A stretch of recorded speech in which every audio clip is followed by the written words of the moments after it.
अच्छा, कुछ खुशकिस्मत इंसान होते हैं कि वो दूसरे मज़ाहिब को छोड़कर इस्लाम को कबूल कर लेते हैं और कुछ यहाँ पे बदकिस्मत लोग होते हैं जिनकी किस्मत बहुत ही बुरी होती है, तो वो लोग इस्लाम को छोड़कर दूसरे मज़हब को फॉलो कर लेते हैं। तो आज का बयान इन्हीं टॉपिक के पर हैं, तो ये सुन लेते हैं। इसके बाद डॉक्टर ज़ाकिर नाइक का भी लेक्चर है, तो इसके बाद फिर वीडियो पर बात करते हैं। मुस्लिम धर्म से हूँ और मैं ये पूछना चाहता हूँ, मैं सनातन में आ तो गया हूँ पर मैं ये पूछना चाहता आप मुस्लिम हैं? हाँ। क्या नाम था आपका पहले? मेरा पहले जावेद नाम था। जावेद। काफी लोग जानते भी होंगे तो आपने हिंदू धर्म अपना लिया? हाँ हाँ, क्योंकि सबसे पहले मैं एक बात कहना चाहूँगा, क्योंकि काफ़ी लोग मुझसे कहते हैं कि तुम हिंदू बने हो। हिंदू तो मुझे नहीं लगता कि कोई किसी को बना सकता है, क्योंकि हिंदू पैदा ही होता है, मेरा मानना ऐसा है। और ये मुझे ना किसी ने ब्रेन वॉश करा और ना किसी ने कुछ कहा, ये ठाकुर जी की कृपा हुई तब मैं सनातन में आया। वैसे किसी ने मुझे या मैंने किसी को देख के सीखा या ऐसा कुछ भी नहीं था। तो मैं सभी लोगों से ये कहना चाहूँगा, और मेरे जो फैमिली वाले हैं वो भी आज। तो आपके फैमिली वाले आपका विरोध नहीं करते कि तुम कहाँ से? मैं अभी इतना डिप्रेशन में हूँ, पूछो मत। मुझे फोन आ रहे हैं फैमिली वालों के ज़्यादा आ रहे हैं, बाकी अदर तो कोई कुछ भी नहीं कह रहा, पर फैमिली वाले का आज भी मम्मी का फोन आया और वो कहने लगे हमसे कोई मतलब नहीं, हम मर भी गए हैं तो हमारा मुंह मत देखियो, तो हमारी वजह से पूरे रिश्तेदार तेरी वजह से हमें पूरी वो कर रहे हैं, और मतलब हमसे रिश्तेदारी टूट गई है। हमारी एक लड़की है, उसकी शादी करनी है, तेरी वजह से उस लड़की की भी जिंदगी खराब हुई है। तो महाराज जी, मैं ये पूछना चाहता हूँ कि ठाकुर जी से मेरी एक शिकायत है हमेशा कि या तो मुझे पहले इधर का कर देते या उधर का कर देते, ये बीच में ला के मुझे इतना परेशानियों में डालना, और उनको मैं छोड़ नहीं सकता। मैं साथे छोड़ सकता हूँ पर मैं ठाकुर जी को नहीं छोड़ सकता। किन को नहीं छोड़ सकते आप? मैं ठाकुर जी को नहीं छोड़ सकता, भगवान जी को नहीं छोड़ सकते? नहीं छोड़ सकता सर। फिर आप सही रास्ते पर हैं।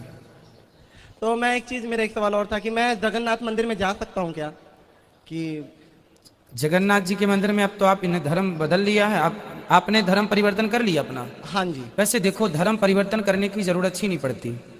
हमारे ठाकुर जी जो है ना, हमारे भगवान कभी ये नहीं कहते कि तुम हिंदू हो जाओगे तो ही हम तुम्हें मिलेंगे। हाँ, भगवान तो कहते हैं कि तुम मुसलमान भी हो और यदि तुम उसी रूप में मुझे प्रेम कर लोगे तो मैं उसी रूप में तुम्हें प्राप्त हो जाऊंगा।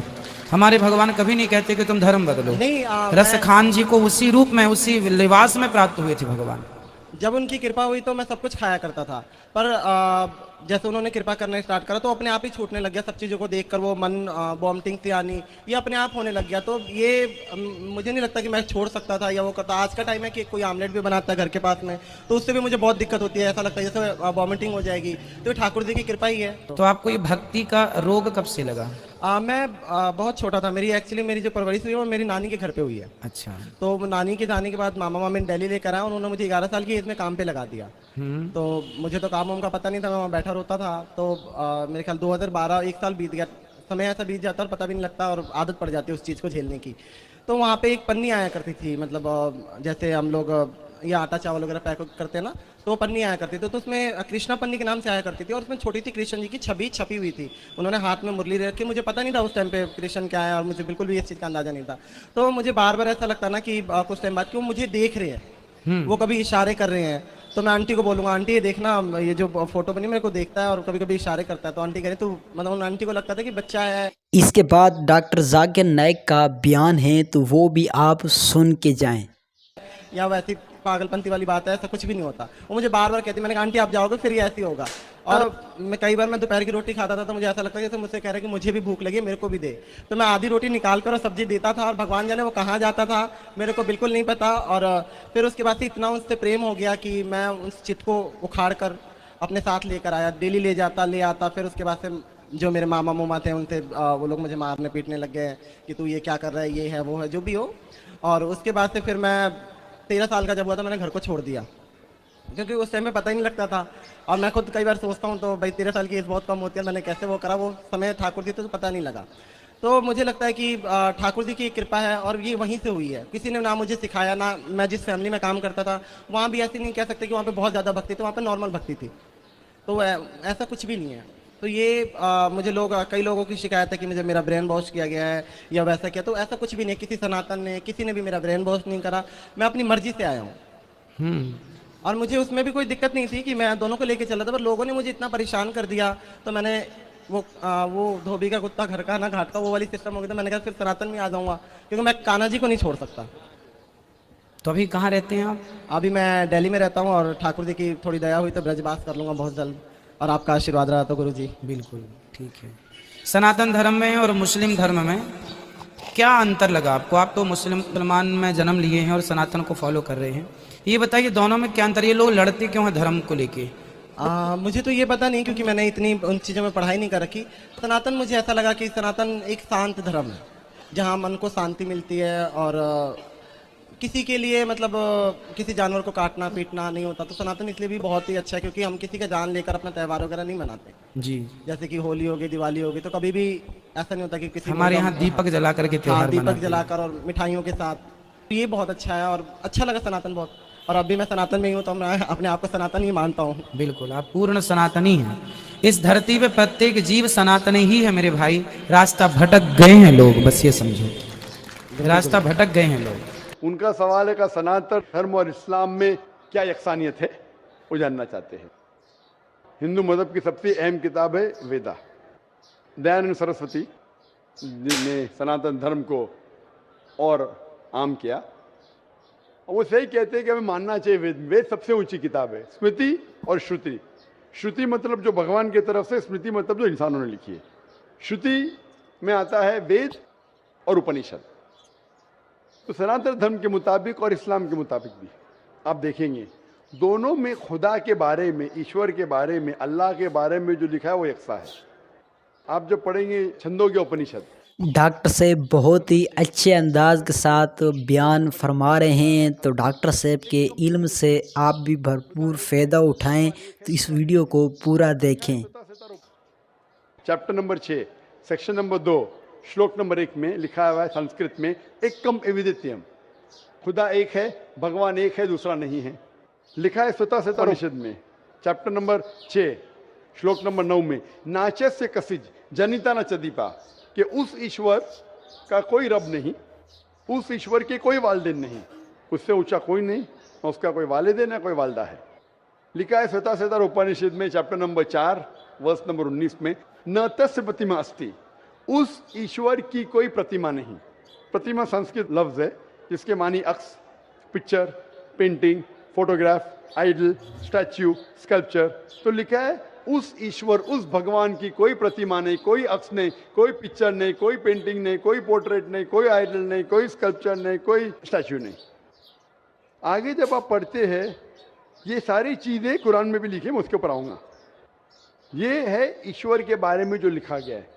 उसी तरीके से आप आगे जब पढ़ेंगे यजुर्वेद चैप्टर नंबर 40 वर्ष नंबर 8 और 9 में, उसमें लिखा है अंधात्म प्रविशंति या असम्मुति उपास्ते। अंधात्म मीन्स अंधकार, प्रविशंति मतलब दाखिल होना, अंधात्म प्रविशंति या असम्मुति उपास्ते, वो अंधकार में दाखिल हो रहे हैं जो लोग असम्भूति की पूजा करते।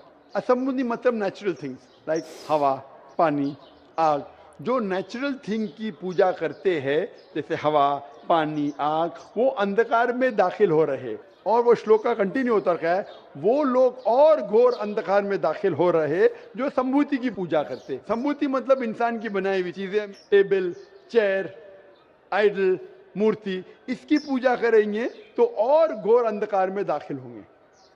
और लिखा है ऋग्वेद में जिल्द number 1 hymn number 164 verse number 46, एकम सत्य विप्र बहुधा विदांते, सत्य एक है, खुदा एक है, एकम सत्य विप्र बहुधा विदांते। लोग, विद्वान लोग उस ईश्वर को कई अलग नाम से पुकारते हैं, ईश्वर को कई अलग नाम से पुकारते। यही चीज लिखा है कुरान में जो मैंने जिक्र किया हूं सूरह इसरा में, सूरह नंबर। पहले की तरह आज भी डॉक्टर जाकिर नाइक का बयान बड़ा ज़बरदस्त है, तो इस वीडियो को पूरा आप देख लें। 17 आयत नंबर 110, कुलिदुल्लाह विदुर्रहमान अयमतदु फलाल उस्मान उस्ना, चाहे को अल्लाह या रहमान, उसे अच्छे नाम से पुकारो क्योंकि अल्लाह के सारे अच्छे नाम हैं।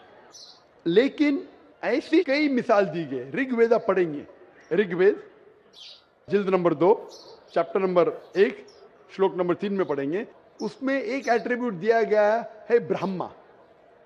ब्रह्मा कहते हैं बनाने वाले खुदा को, ब्रह्मा कहते हैं बनाने वाले खुदा को। हमें कोई एतराज नहीं अगर कोई कहता है कि ईश्वर बनाने वाला है, उसका तर्जुमा करते अरबी में हो जाता है खालिक, हमें कोई एतराज नहीं। लेकिन अगर कोई कहता है कि ईश्वर वो ब्रह्मा है जिसके 4 सिर है, हर सिर पे मुकुट है, तो हम मुसलमान उस पर एतराज करते हैं। क्योंकि आप भगवान को अक्स दे रहे और आप Yajurveda chapter number 32 shloka number 3 के खिलाफ जा रहे। ना तस्य प्रतिमास्ति, उस ईश्वर की कोई प्रतिमा नहीं, आपने प्रतिमा दिया तो गलत किया। इसी तरीके से आगे आप पढ़ेंगे, लिखा हुआ है ऋग्वेद में किताब नंबर 6 हिम नंबर 46 श्लोक नंबर 16 में, या एक मुश्ती ही, भगवान एक ही है, सिर्फ उसकी तारीफ करो। और ब्रह्म सूत्र हिंदुइज्म का है, एक कम ब्राह्म द्योत्या नास्ते नैना नास्ति किंचन, भगवान एक ही है, दूसरा नहीं है, नहीं है, नहीं है, जरा भी नहीं है, सिर्फ एक खुदा है, उसके अलावा कोई नहीं है। अगर कोई मुसलमान से पूछेंगे कि सबसे बेहतरीन क्या डेफिनेशन है खुदा की, अल्लाह की, वो जवाब आपको देगा सूरह इखलास सूरा नंबर 112 आयत नंबर 1 से 4, जिसमें लिखा है कुल हुवल्लाहु अहद, कहो कि अल्लाह एक है, अल्लाह समद, अल्लाह जो बेनियाज है, लम यलिद वलम यूलद, ना वो किसी को जना है ना किसी से जना है, वलम यकुल लहू कुफुवन अहद, उसके जैसा कोई नहीं है। ये 4 लाइन का डेफिनेशन है कुरान मजीद में सूरह इखलास सूरा नंबर 112, जिसमें अल्लाह ताला फरमाते कुल हुवल्लाहु अहद, कहो कि अल्लाह एक है, अल्लाह समद, अल्लाह जो बेनियाज है, लम यलिद वलम यूलद, ना वो किसी को जनता है ना किसी से जना है, वलम यकुल लहू कुफुवन अहद, उसके जैसा कोई नहीं। अगर कोई भी चीज को आप कहते हैं खुदा है, भगवान है, ईश्वर है, अगर ये 4 लाइन के डेफिनेशन में उतरता है, हम मुसलमान को कोई एतराज नहीं मानने के लिए कि वो ईश्वर है, कि वो खुदा है। अल्लाह ताला डॉक्टर जाकिर नाइक का साया हमारे सरों पर सलामत रखे। तो डॉक्टर जाकिर नाइक बहुत ही ज़बरदस्त बयान इरशाद फरमाया है। कुछ लोग ऐसे होते हैं जो दूसरे मज़ाहब को छोड़कर इस्लाम को फॉलो कर लेते हैं और इस्लाम पर पूरा पूरा अमल भी करते हैं, तो वही लोग कामयाब हो जाते हैं दुनिया में भी आखिरत में भी। वो हकीकत भी यही है। कुछ बदकिस्मत ऐसे लोग भी होते हैं जो इस्लाम पर चलते हुए, इस्लाम पर आए हुए, इस्लाम को छोड़कर दूसरे मज़हब को अख्तियार कर लेते हैं। जो इस तरह के लोग होते हैं, असल में उनका बस इस्लाम में सिर्फ नाम होता है, बाकी अंदर उनका कुछ भी नहीं होता, इसलिए वो इस्लाम को छोड़ देते हैं। लेकिन इस्लाम जो मज़हब हैं, जो लोग सच्चे दिल से इसको कबूल कर लेते हैं, इस पर अमल करना शुरू कर देते हैं, तो ऐसा प्यारा और मीठा दीन है, बंदा अपनी जान दे देता है, इस दीन को छोड़ने के लिए तैयार नहीं होता। तो बहुत ही ज़बरदस्त वीडियो थी, आपने भी देख ली होगी। तो इस तरह अगर मज़ीद वीडियो भी देखना चाहते हैं तो मेरे चैनल पर आपको डेली की बुनियाद पर मिलते रहेंगे। तो अभी तक वीडियो को मेरे ख्याल में लाइक कर दिया होगा, अगर लाइक नहीं किया तो यार लाइक कर दें। जब आप लाइक करते हैं तो इससे यूट्यूब इम्प्रेशन ज़्यादा भेजता है, लोगों के पास वीडियो को रिकमेंड करता है। तो आपके एक लाइक से भी आपको सवाब मिलेगा, क्योंकि लोगों को इस वीडियो से फ़ायदा होएगा। वो इस्लाम पर अमल करेंगे, तो इस्लाम पर जो अमल करेंगे तो आपका भी किरदार उसमें होगा, तो आपको भी सवाब मिलेगा। तो मिलते हैं किसी और वीडियो के साथ, तब तक के लिए इजाज़त चाहता हूँ। अल्लाह हाफ़िज़।